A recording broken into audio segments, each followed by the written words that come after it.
Coming back to political science class. So, in my last class,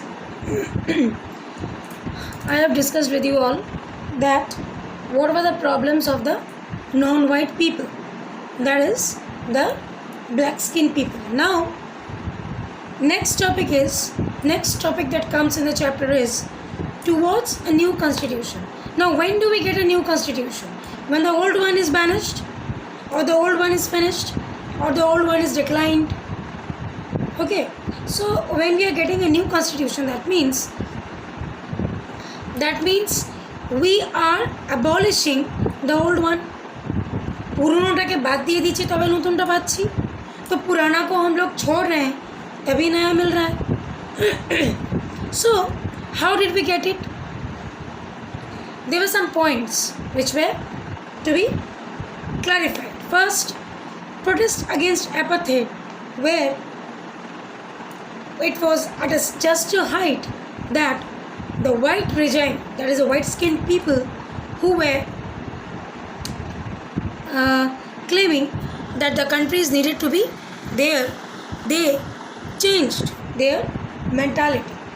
They completely changed their outlook. And because they changed their outlook, so they thought that residing in South Africa and protesting against what they want can bring a fatal or bad condition. बहुत बुरा कुछ situation आ सकता है. तो इससे पहले कि कुछ बहुत बुरा हो, अच्छाई और बुद्धिमत्ता इसी में है कि हम अपने कुछ स्टेप्स हटा लें या चेंज कर लें, जिससे इन लोगों को लगे दैट दे आर सिक्योर.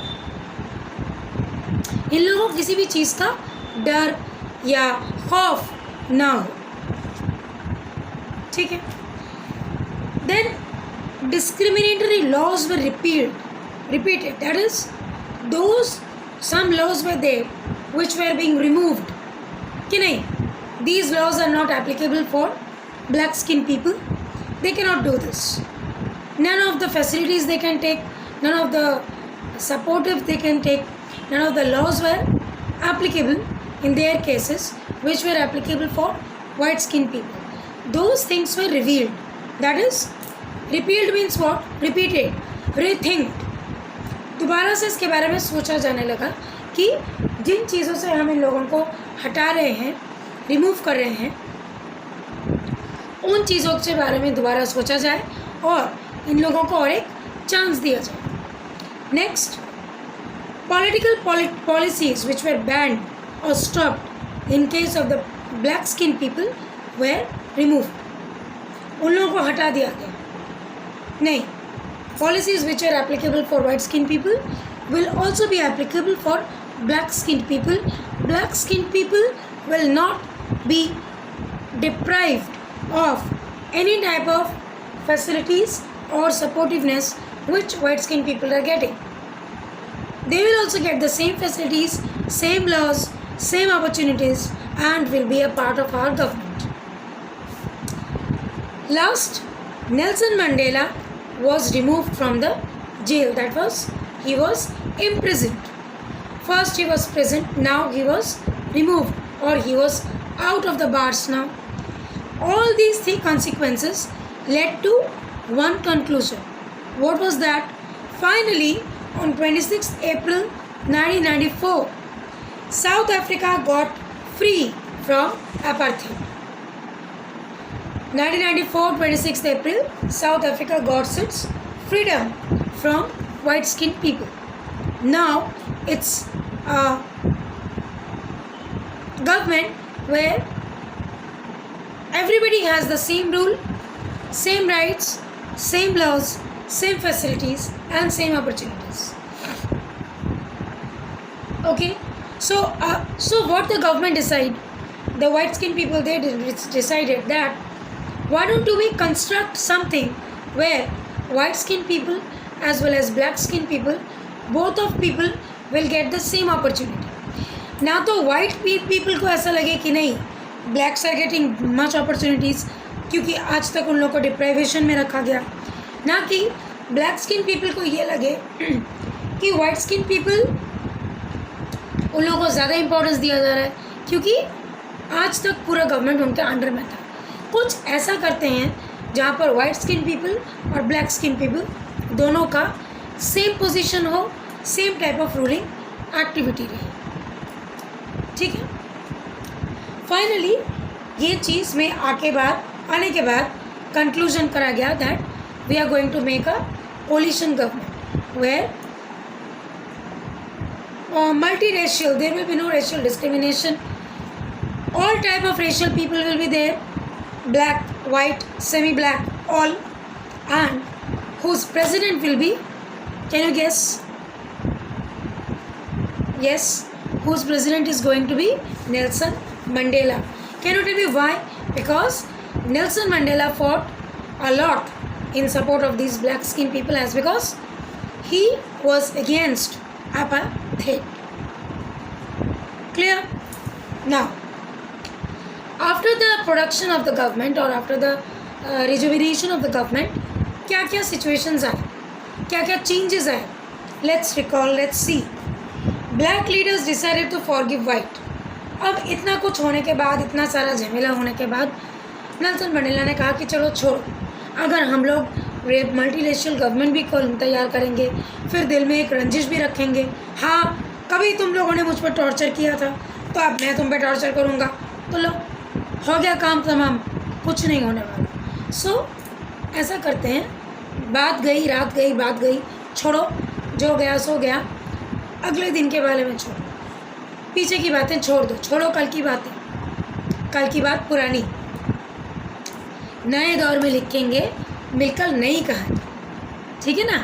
तो नेल्सन मंडेला ने कहा कि देखो भाई, जो हो गया सो हो गया, अब उसको लेकर मिट्टी कुरेद के कोई फ़ायदा नहीं। तो बुद्धिमानी इसी में है कि अच्छा कुछ सोचो, मिलके सोचो, जिससे कि हर तरह के लोगों को फ़ायदा हो।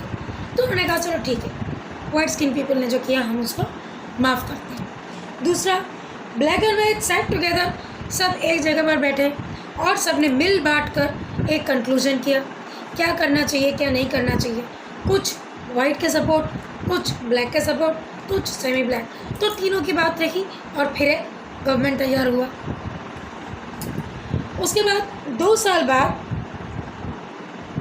इस कॉन्स्टिट्यूशन को इतना अच्छा फ्रेम आउट मिला, इतना अच्छा कॉन्स्टिट्यूएंट असेंबली मिला, इतनी अच्छी तरह से कॉन्स्टिट्यूशन रन करने लगा that it became the finest constitution.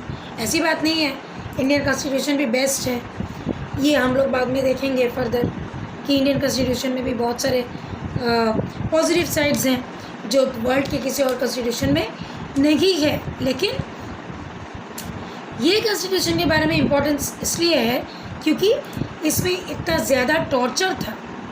Torture Indian constitution में भी था, we were also torture, Indians were also torture, लेकिन ये लोग क्योंकि डिमार्केशन था, रेशियल डिस्क्रिमिनेशन था, ठीक है, इसीलिए it became the one of the finest constitution of world. वैसे देखा जाए तो India is also one of the finest constitution, इसमें कोई गलत मतलब नई बात नहीं है। इसके बारे में हम लोग नेक्स्ट टॉपिक में ज़रूर पढ़ेंगे क्योंकि वही हमारा नेक्स्ट टॉपिक है। तो क्या हुआ, अपार्थाइड रहा, नेल्सन मंडेला ने इस बात के बारे में आवाज़ उठाई, उनको जेल में भेज दिया गया। फिर ब्लैक्स के लिए बहुत सारे फॉरबिडेंस थे, कुछ बहुत सारी ना करने की चीज़ें थी। उसके बाद जब लोग फेरोसिस हो गए तो वाइट स्किन पीपल ने सोचा कि नहीं, ज़्यादा डेंजरस सिचुएशन क्रिएट करके फ़ायदा नहीं है। तो बुद्धिमानी इसी में है कि let's sit together and constitute a new constitution that will be healthy for all of us. I hope this much part is clear to you all. Go through it. You have to read page number. This page you have to read. This first page. Then